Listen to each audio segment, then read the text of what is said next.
বিসমিল্লাহির রহমানির রহিম। আসসালামু আলাইকুম।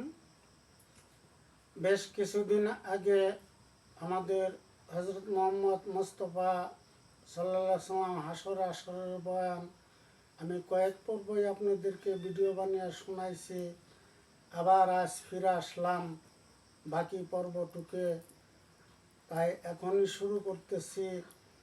আপনারা এই হাসরে আসিবার বয়ান শুনিয়া দেখিয়া যদি ভালো লাগে, ইনশাল্লাহ একজনে আরেকজনকে দেখাইবেন, শোনাইবেন, বুঝাইবেন, আর লাইক কমেন্ট করবেন, বেশি বেশি শেয়ার করবেন, এই বলি আমি শুরু করছি।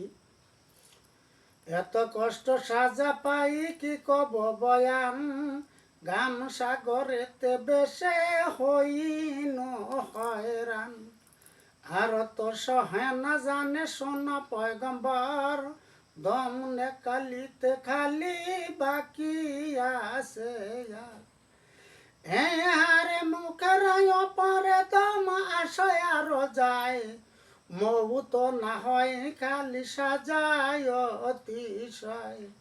আর কত সব দুঃখ সহিতে না পারি, শুনিয়া নবীজি কেন্দে করিবে নজারি।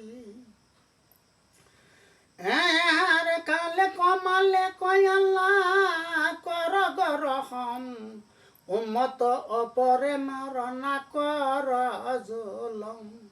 হায় হায় কি হইল কি করিলে বাড়ি, নও তো উম্মত মার আছে গ্রেপ্তারি।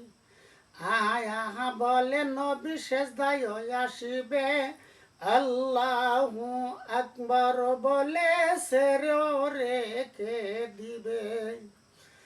সুবহান রাব্বিয়াল আলা বলিবে যখন, আল্লাহর আরশ কুরসি হেলিবে তখন। দেওনা রমত নবী কবে দোস্ত জোড়া, কোথা রবে বরকার কোথা জামা জোড়া। এই হার সব সেরে নবী আপে করিবে নজারি, ফাতেমা জোহরা কান্দে কোথায় আছে হে বাড়ি। রহিম রহমান মওলা হাকিম সোবাহান, বাপের মা তোমারা কর গয়াসান। আজকে এই পর্যন্ত বলি আমি শেষ করছি। ইনশাল্লাহ আপনারা হাসি খুশিভাবে দেখবেন, এই বলে আমি বিদায় নিচ্ছি। আসসালামু আলাইকুম।